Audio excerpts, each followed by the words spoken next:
Oi, gente. Meu nome é Fernando e hoje eu vou falar pra vocês um pouquinho sobre o Grandes Esperanças do Charles Dickens, mas não dele completo, porque ainda não li todo, eu tô na metade. Então eu vou falar um pouquinho sobre a primeira parte.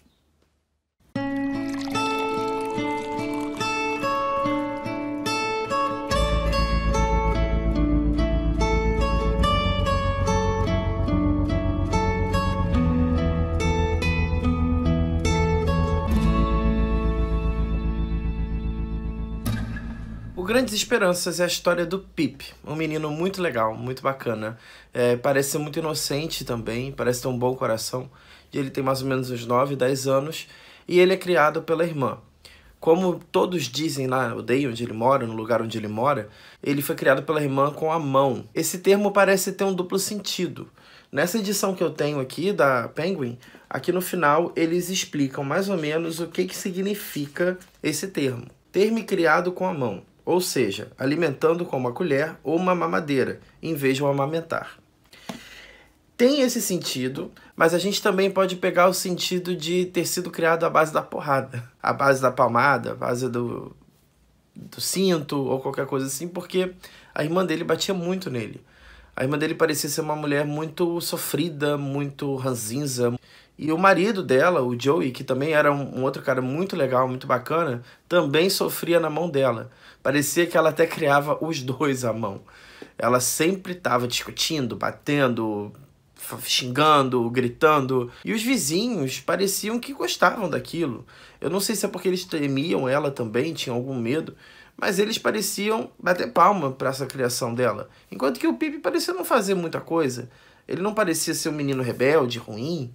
Pelo menos assim é o que ele passa pra gente, porque o livro é escrito em primeira pessoa e, como vocês sabem, todo livro escrito em primeira pessoa a gente não deve confiar no narrador, porque afinal de contas ele está contando a versão dele, tudo que ele vivenciou. Então a gente não sabe, né, até onde esse menino era tão santinho, tão legalzinho assim quando criança. Mas eu acredito que ele realmente fosse, até porque ele tinha um relacionamento muito bom com o Joey, que era o padrasto dele, e criava ele como um verdadeiro pai. Era a grande referência que ele tinha de pai. Um belo dia, o Pip estava passeando, ele tinha acabado de sair do cemitério, ver os pais, e aí ele encontra um homem muito esquisito, muito mal encarado. Então ele chega a pegar o Pip assim, sabe, e perguntar: você tá sozinho mesmo? Tem certeza?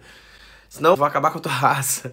E aí o Pip fala: sim, eu tô sozinho. E aí ele pergunta: você tem alguma comida? Eu preciso de comida. Você precisa até a hora tal, até dia tal, hora tal, me trazer comida e me trazer também era um objeto que eu não me lembro bem o nome, gente, mas era como se fosse uma espécie de serrote, acho que era pra cortar a corrente. Eu vou botar direitinho aqui, tá? Mas enfim, ele fez o Pip prometer pra ele que ele ia voltar lá, né? Senão ele ia acabar com a raça dele, ficou ameaçando. E o Pip, claro, né, foi pra casa e pegou um bolo que ela tinha feito justamente para esse dia. E levou o bolo lá pro cara, levou o objeto que ele queria também. O cara era um presidiário, era um foragido. Ele ficava naquelas prisões que era tipo numa espécie de navio, era no meio do mar. E era ótimo, né? Porque eles ficavam rodeados de água, era difícil de fugir. Mas o cara conseguiu fugir e apareceu lá nessa aldeia, perto da aldeia do Pip. E aí o Pip leva comida, leva tudo que o cara pediu. Depois os policiais acabam descobrindo esse prisioneiro, né? Conseguem achá-lo. E aí, tá bom. Passa esse evento. O Pip faz isso pelo cara. O cara fica agradecido de uma certa forma. Por mais que ele tenha ameaçado e tal, eu não sei porquê, mas ele fica grato àquele menino. Ele não vê maldade naquele menino. Ele não vê que o menino tá fazendo aquilo só por fazer, só pela ameaça. Mas tá, vamos lá, vamos seguir a história. Aí, depois disso, os caras são pegos pela polícia. Tanto o Joey quanto o Pip participam da caçada, né, dos policiais indo atrás desses caras. E veem eles sendo presos, sendo levados de volta para a prisão pelo barco. E ele presencia tudo aquilo e ele chega a ficar com pena do cara. Não só ele, como o Joey. O presidiário, ele chega até a falar que, olha, eu só preciso, antes de mais nada, antes de ser preso, assumir que a comida que sumiu da tua casa foi ele que me deu, fui eu que pedi. E aí o Joey fala que ele nem precisaria ter feito aquilo, que se ele soubesse, ele próprio teria levado a comida pro cara. Porque ele não tava com raiva daquela situação, ele tava com pena. Ele tinha compaixão, tanto o Pip quanto o Joey. Eram pessoas de bom coração. Ok, passou esse episódio. Um belo dia, um convite inesperado chega na casa do Pip. O convite era o seguinte: a senhora Havisham, que era uma senhora bem esquisita, que morava ali pelas redondezas, era um pouco mais distante, mas ali perto, num palacete, uma coisa meio abandonada, enfim, jardim todo morto. E ela convidou o Pip para passar um tempo na casa dela. Enfim, o Pip aceita o convite. Na verdade, a irmã dele aceita, né, o convite, porque ela é que impõe ao Pip que ele tem que ir. Afinal de contas, é uma senhora muito rica. Ela é esquisita, né, peculiar, mas ela é rica. E ela acha assim, pô, se ele for, se ela tá chamando é porque ela de alguma forma se simpatizou com o rapaz e tá querendo deixar um herdeiro, alguma coisa assim. Então vai que sobra alguma coisa pra ele e pra mim. E aí o Pip vai pra casa da senhora Havisham, todo desconfiado, todo tímido. Chega lá, é atendido pela Stella. A Stella é como se fosse uma neta da senhora Havisham, só que não é neta de verdade. É uma adotada, uma menina adotada por ela. E aí o Pip, ele se vê de frente para aquela menina que tem mais ou menos a idade dele e linda de morrer. É muito descrito isso, a menina era muito bonita. E aí ele fica, né, meio que apaixonado e tal. Mas assim, uma paixão platônica. A Stella conduz ele, né, até o quarto da senhora Havisham. E lá ele vê um quarto assim, todo esquisito. A mulher tá vestida como se fosse para um baile, para uma festa. Depois ela leva o Pip para conhecer uma outra parte da casa que tinha tudo montado para uma festa. Tinha mesa, tinha um bolo de casamento, tinham copos, talheres, tudo amontoado em cima da mesa, com teia de aranha, com bichos passando, enfim, um horror, uma loucura. E ele acha aquilo tudo muito estranho, mas também ao mesmo tempo, né, os olhos de uma criança olhando aquilo, ele ficou ao mesmo tempo encantado com toda aquela estranheza, né? A senhora Havisham gosta dele, sempre vai pedindo para que ele volte, e aí toda vez que ele volta, ela pede para que ele fique brincando com a Stella. Cada vez que ele vai brincando com a Stella, ela vai se mostrando uma menina snob, sem interesse nenhum por ele, nem digo interesse amoroso, mas sem interesse nem de ser amiga dele. Ele vai vendo que ela é uma menina super snob, de nariz em pé, tá sempre ridicularizando ele, procurando ridicularizar ele. E quanto mais ela faz isso, parece que mais ainda ele vai gostando dela. Mais ele vai colocando ela num pedestal e mais ele vai se inferiorizando. E a própria Stella chega e nota que o menino não é da mesma classe social que ela.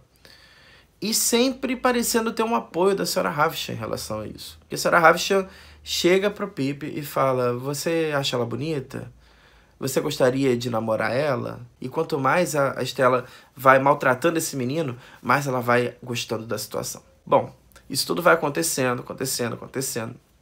Até um dia que o Pip descobre que ganhou uma verdadeira fortuna. Chega o futuro tutor desse menino, né, na casa da irmã e dele, e chama ele, né, diz que ele recebeu essa fortuna e que o objetivo da pessoa que deixou essa fortuna é ele se tornar um cavalheiro. É ele morar em Londres, ter boas roupas, bons contatos, ir para uma outra classe social, modificar completamente a vida dele atual.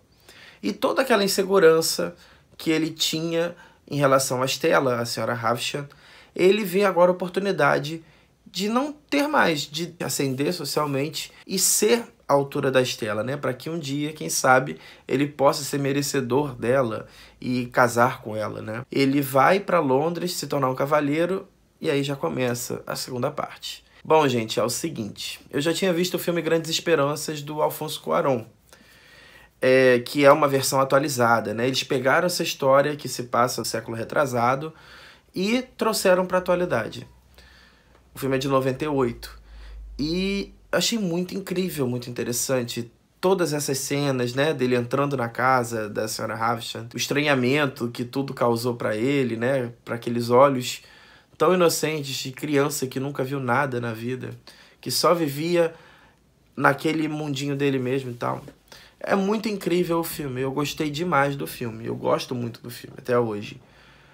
Mas o livro, gente, eu tô com um pouco de dificuldade. eu tô com um pouco de dificuldade de ler o livro. A gente tá lendo esse livro, na verdade, pro clube de leitura. E fui eu que dei a ideia, inclusive, pro nosso clube de leitura, de ler o Grandes Esperanças. Foi pra uma votação e ele ganhou. É difícil falar isso, mas eu não tô gostando muito. Primeiro, tem algumas diferenças dele pro filme que eu já tenho notado até agora. No filme, ele já tinha um talento para desenhos. E aí ele acaba recebendo esse dinheiro e investe numa carreira artística para ele.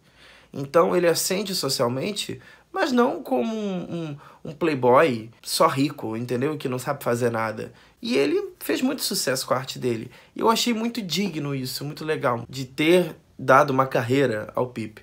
Enquanto que no livro ele é apenas um cavalheiro que, né, me parece ser um playboy. Se a gente trouxesse pro tempo de hoje, seria um playboyzão que não trabalha, que só sempre tá com o carro do ano, pegando todas as mulheres, enfim. Fora esse detalhe, tem outras coisas também. Por exemplo, o livro enrola muito. A própria escrita eu tô achando um pouco confusa. Não sei, eu só sei que realmente eu tô achando algumas partes meio confusas, sabe? Eu leio e não começo a não entender algumas coisas. E assim, eu acho que toda a essência do livro, a parte principal, a parte mais legal do livro, o filme resgatou. E toda a parte cortada no filme, que tem no livro, realmente não é tão interessante. Raramente eu sinto isso numa comparação entre filme e livro. E eu tô sentindo, sinceramente. Mas eu quase desisti de ler ele agora no início da parte 2. Mas agora que eu tô chegando já no final, faltam bem umas 80 páginas para terminar a segunda parte, agora eu tô até voltando a gostar um pouco. Mas continuando o mesmo negócio. Tudo que tinha no filme é legal. E o que não tinha e que tem no livro, sinceramente, é um tanto desnecessário. É a impressão que eu tô tendo até agora, tá, gente? Calma. Eu ainda não terminei o livro. Vamos ver se isso muda. Mas, de qualquer maneira, 5 estrelas ele já não vai receber porque eu quase desisti de ler ele, né? Não posso dar 5 estrelas para um livro assim. Mas é isso, gente. Espero que mesmo assim vocês tenham gostado dessa primeira parte. Eu vou sempre vir trazer vídeos para vocês, né, de cada parte do livro. O livro ao todo são 3 partes. A segunda parte eu acho que não vai demorar tanto, né, porque faltam poucas páginas para eu terminar. Mas a terceira, o vídeo só vai sair mês que vem, porque eu só vou ler para mês que vem.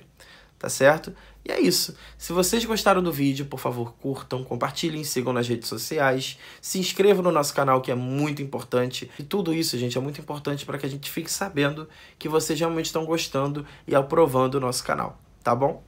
Um grande beijo, gente. Tchau, tchau.